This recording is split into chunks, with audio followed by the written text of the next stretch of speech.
Good afternoon, everybody out there. My name is Dr. Tony Ajayi Osakwe, and I am the president and the CEO of Foundation for Family Reformation. It's an NGO that helps you, assist you to parent your 21st century child. We have had several videos in recent times, and today I'm coming along with something that I believe is very important at this time. And I want us to listen with our attention, because you may be able to pick one or two things in what I'm about to discuss today. But before I will go ahead to tell us about what I have today, let me quickly remind us and also invite us for the coming update course and the 13th parent class. It will be starting sometimes in August 13 precisely. It's only Saturdays, 9 to 12 in the morning, at number 3 Dele Dosumu off Awolowo Way in Ikeja. We will post our address and then how you can contact us and book for this meeting.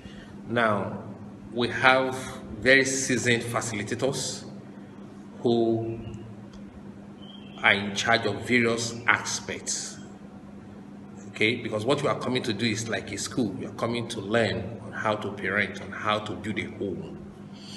And it is important that you acquire the right knowledge, which is part of what I'll be talking to us today. Acquiring the right knowledge is very, very important. And I think one of the most challenging aspect of our life in this generation is that a lot of us don't have the adequate and the necessary knowledge, the know-how on how to go about so many things. And that is why we are not getting the kind of result that we desire. 13th of August, we are starting. And I will love that you key into this and be part of what we do in Foundation for Family Reformation. It's an NGO, it's not sectarian, it's not about church, it's not about mosque, it's not about religion. It's about acquiring knowledge. Acquiring knowledge to build a home is one aspect that has completely absent in the formal education, the orthodox education that we go to school, universities, college of education, name them. This one aspect is completely absent. And as we know that family, as its way, is the bedrock of any form of society, and anything you want to achieve in life you must take a root from a family. And family defines us. The extent at which you go in life, you can actually trace it to the kind of family and the kind of environment, the kind of people, the kind of tutelage that you have when you are growing up. So it is important that we acquire the right knowledge so that we can pursue and make something wonderful out of life. Now, let me quickly go to what I have for today. I don't really intend to make this a long broadcast. I want to say, keeping the record straight. I've talked about child management in some of my videos, which is the bedrock of our foundation. Child management in terms of raising the child, and I said a child must be managed. We often use child rearing, child upbringing, okay? In this time, we use the word management. Every human being must be managed. You have to manage yourself, manage your own affairs. So also, when children are growing up, they should be properly managed. And as a manager, you need a proper foundation. And that is all I'll be talking about today. Families are in serious challenges these days. Somebody put it as in families are under attack. Today you hear about divorce. Tomorrow you hear about domestic violence. You hear about children not being compliant, children running away from home. You hear about crime being committed at home. And you see the societal woes that encompass us these days. Everything sparking off from the family. And one thing I found out in all these things is that a lot of us, or a lot of this situation, come from dysfunctional homes. And who formed? Nobody prayed for a dysfunctional home. But you see, when you are ill prepared, when you don't know what to expect, when you don't know what to do and how to go about in order to make your family a functional one, then you have all these things happening. And that's why we're here today. That is setting the record straight in child management. You must have a formidable family foundation. And I will initially speak to those who are about to go in. There are people who are already in it. Okay? You will have your points also in what I'm about to say so that you can make some corrections. Some are already in the verge of breaking up. Some are broken up. So in all, for those of us who are about to get into it, I think it's important that you listen to what I'm about to tell you, especially to the female gender, because they are the one that all these things get back on at the end of the day. And I'll be telling you some reality truths, which to a very large extent, people don't want to accept. But when you accept a truth and you know about what to do about it, then there's a chances that you will succeed and you succeed well. But if you remain in your falsehood and pretend or deliberately decide that you are going to follow a lie because of status, because of your personality, or because of what you choose to believe, then I may not be able to go too far in sympathizing with you. So, what do you need to build a home? Now, get me clear here. Several and so many of us have attended so many seminars. We listen to motivational speakers that I cannot even near them in terms of their status. We have heard so many things from so many people. But in this little life of mine, and some of the things I've seen and learned, and haven't been able to work with families for over 2 decades now, I think I could be listened to. And if you use some of the few things I'm going to tell you now, probably you may cross the line and cross it well and finish strong. Okay, now let's talk about how do you prepare yourself, because you need preparation. You need preparation. And the first thing I've seen in this present generation is the mindset. The mindset. There is a mindset that this generation carries, this present generation of young people. And that mindset is a major problem to them. Probably because of how they were brought up, what they see, social media, movies, stories, frictions. One of these ideas is a marriage must be blissful. No, sir. It should be. But if you go with the mindset that it should be, okay, but you go with the mindset that that is how it must be, and when you are doing some certain things that you know that the repercussion could be counterproductive, You choose not to face the reality at that point, and then you miss the mark. Marriage should be, but sometimes marriage can be very bitter. Is the truth. There will be challenges.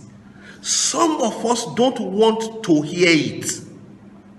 So by the time the challenges start coming, you begin to question God. You begin to question how you get into that. You begin to question your pastor. You begin to question the people that advise you. You question everybody. Forgetting that at this level, it is your sole business to look for a way around what you are going through and succeed. Your mindset is very important. There are some of us that carry this mindset of entitlement. That is one point. You believe that there are some certain privileges that you must get. No, sir.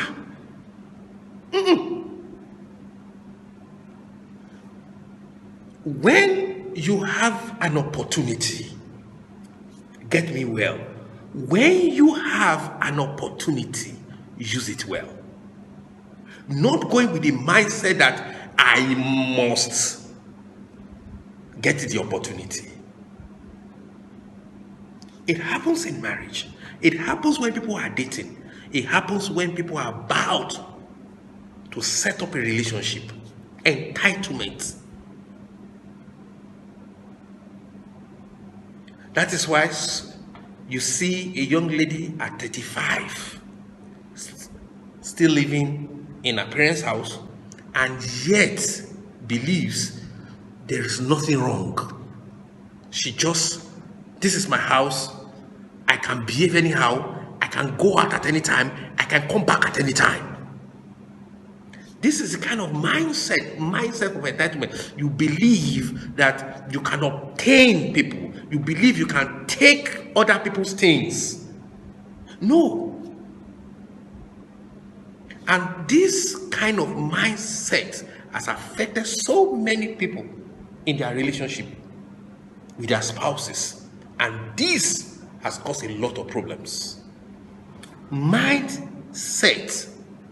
Positive mindset, a mindset that is ready to sacrifice, a mindset that has an understanding of what he wants.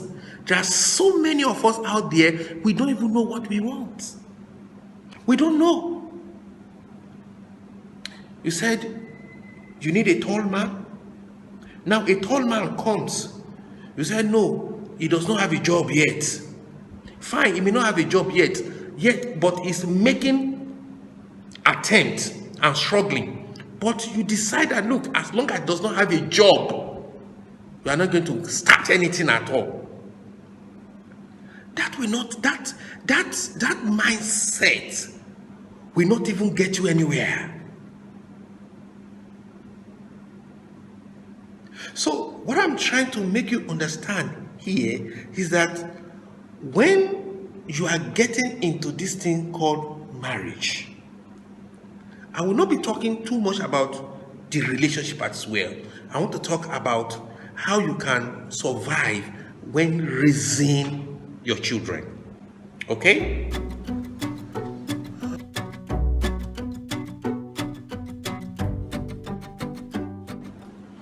All right. You are welcome back. Now, having spoken about the kind of mindset that we should have in getting into relationship, in getting into marriage, our mindset goes a long way to express or reflect on our attitudes. You understand? You must maintain an attitude of a winner. An attitude, positive attitude that will win. So, let me give you an example. A young lady is setting out. or a young man, young lady, let me just put it together. You're setting out for marriage. You date. I tell young people, try as much as possible to have what we call financial freedom or financial security. The man is expected to fend for his house. The man is expected to cater for his house. I've seen men who tells their wives to sit at home and take care of children. Tell them not to work because he believes he is meant to provide. And I tell young women, that is suicidal. That is suicidal for you. Because in a situation whereby events comes up, things happens that are not prepared, that you never prepared for. I've seen a situation whereby a man suddenly slumps and dies. I see a situation whereby a man becomes incapacitated. He lost his job. Then there are those who do not even lose their job. They just decide that they want to have the second wife. What do you do? Because now that whatever is bringing in now, you are going to split it. Now, do you now, because he said he's bringing in the second wife, you decide to pack out and leave? Just like our social media counselors. She must leave. She must pack and leave. If she leaves, are you going to accommodate her? Are you going to give our children quality education? Get me right. When a marriage is abusive, it's different. And abusive marriage, to a very large extent in our society today, we still have laws that take care of it. But ignorance will not allow our people to get sense. There are places today, as bad as things are, there are laws, there are places you can go to. When you speak to the right people, they will help you to hold him by the balls. And he will do what he has to do. But it is when it becomes abusive and somebody wants to kill somebody, hey, that one, I'm not a party to that. God did not ask us to live together and die together. I've never read it anywhere. We are supposed to live together and improve on each other and make our life beautiful and make our society a wonderful place. So going back to what I said, he said he's bringing in